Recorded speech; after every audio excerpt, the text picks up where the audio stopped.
Friends, KIMS hospital का IPO कल से यानी कि 16 जून से खुल गए और ये 16, 17, 18 3 दिन तक हम इस आईपीओ में सब्सक्राइब कर सकते हैं। फ्रेंड्स, यहाँ पर कल मैं इसके मैनेजमेंट को सुन रहा था और बाद में मैंने जैसे ही इसके आईपीओ से रिलेटेड डॉक्यूमेंट चेक किए तो मुझे यहाँ पर बहुत ही बड़े प्रॉफिट की अपॉर्चुनिटी दिखाई दी, क्योंकि अभी जो भारतीय स्टॉक मार्केट में लिस्टेड कंपनी है जैसे कि अपोलो हेल्थ केयर लिमिटेड, उसके अलावा फोर्टिस हेल्थ केयर हो गया, फिर मैक्स हेल्थ केयर, ये सभी बड़ी बड़ी हॉस्पिटल है, तो इसके मुकाबले काफ़ी रीजनेबल प्राइस पर इस कंपनी का आईपीओ आ रहा है। और उससे भी इम्पोर्टेंट बात यह है कि इन सभी से अच्छा प्रॉफिट करने की क्षमता किम्स हॉस्पिटल में, तो इसी वजह से जो भी 825 रुपये में हमें यह शेयर मिल सकता है वो शेयर मुझे ऐसा लगता है कि 2300 से 2500 रुपये तक शॉर्ट टर्म या फिर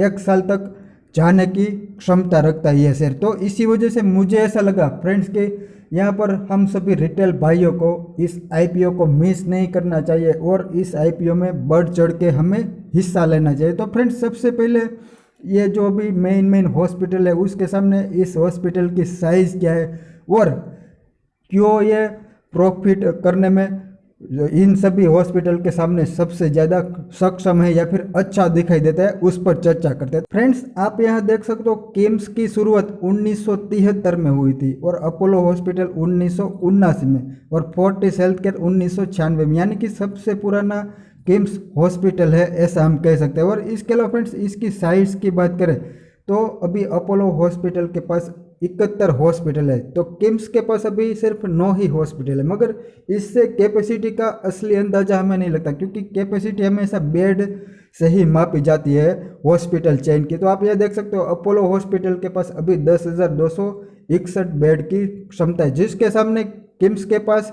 3,004।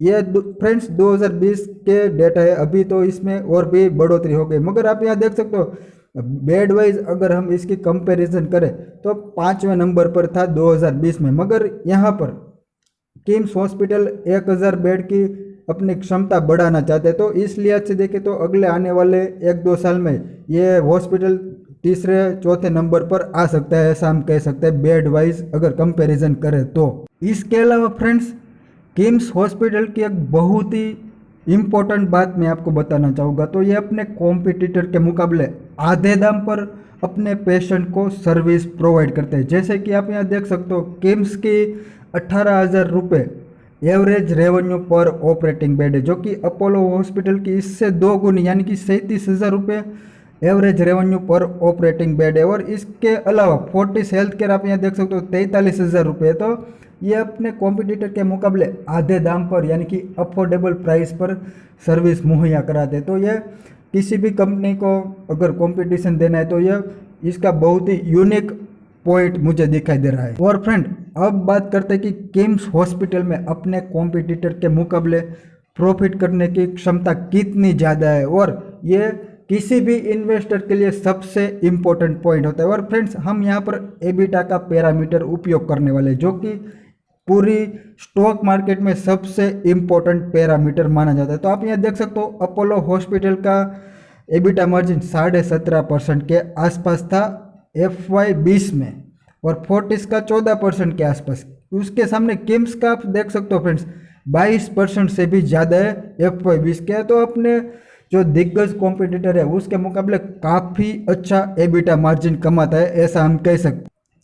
और इसके अलावा फ्रेंड्स, लेटेस्ट एबिटा मार्जिन देखें तो वहाँ पर तो और भी काफ़ी बेहतर सिचुएशन दिखाई दे रही है, क्योंकि जो हमने FY20 में 22% के आसपास देखा वो भी लेटेस्ट में देखे तो 28% के आसपास किम्स का एबिटा मार्जिन आ गया, जो कि बहुत ही काबिल तारीफ है। और फ्रेंड, इसको आप यहाँ देख सकते हो पिछले 3 साल से लगातार साल दर साल इम्प्रूवमेंट देखने को मिल रही है एबिटा मार्जिन में, क्योंकि जो 19 में 18.83% के आसपास था वो 20 में 22.24% के आसपास आ गया और 21 में यानी कि अभी लेटेस्ट जो साल खत्म हुआ वहाँ पर 28.43% के आसपास आ गए। तो यहाँ पर बहुत ही हाई मार्जिन कमाते हैं अपने पीयर्स के मुकाबले, ऐसा हम कह सकते हैं। इसके अलावा फ्रेंड्स मैं इसके एक एबिटा मार्जिन पर जो मैनेजमेंट ने बहुत ही इम्पोर्टेंट पॉइंट बताया उसके बारे में मैं आपको बताना चाहूँगा। तो अभी इसकी टोटल 9 हॉस्पिटल है, मैंने आपको जैसे पहले बताया। तो यहाँ पर आप देख सकते हो सिकंदराबाद वाली जो हॉस्पिटल है वो 2004 में शुरू हुई थी, तो उसका अभी एबिटा मार्जिन 35% के आसपास है। और सबसे लास्ट आप देख सकते हो फ्रेंड्स कुरनूल हॉस्पिटल, जिसका अभी मार्जिन 8% भी नहीं है। तो फ्रेंड्स यहाँ पर बहुत ही ज़्यादा डिफरेंस है। तो ऐसा क्यों है? तो मैनेजमेंट ने यह बताया कि जो उसकी हॉस्पिटल है वो जैसे जैसे मैच्योर होती जाती है वैसे वैसे उसका एबिटा मार्जिन बढ़ता रहता है। और जब हॉस्पिटल 4 साल के आसपास पुरानी हो जाती है तो एबिटा मार्जिन 25% के स्तर पर आ जाता है। तो फ्रेंड्स आप यहाँ देख सकते हो ये दोनों हॉस्पिटल अभी 18-19 में लास्ट वाली शुरू हुई थी और इसी वजह से इसका एबिटा मार्जिन कम है। और जो पुरानी हो गई है बहुत ज़्यादा उसका एबिटा मार्जिन तो 30% के आसपास पहुँच गया। तो ओवरऑल देखें तो ये बहुत ही खास मुझे पॉइंट लगा और ये बहुत ही शानदार परफॉर्मेंस भी दिखा रही है। अब बात करते हैं कि इस शेयर में टारगेट क्या आ सकते हैं। तो इस हॉस्पिटल की सभी खास बातें, जैसे कि ये हॉस्पिटल अभी अगले आने वाले दिनों में 1000 बेड की क्षमता बढ़ाने वाली, जो कि अभी 3000 यानी कि 30% से भी ज़्यादा क्षमता बढ़ाने का प्लान कर रही है। और इसके अलावा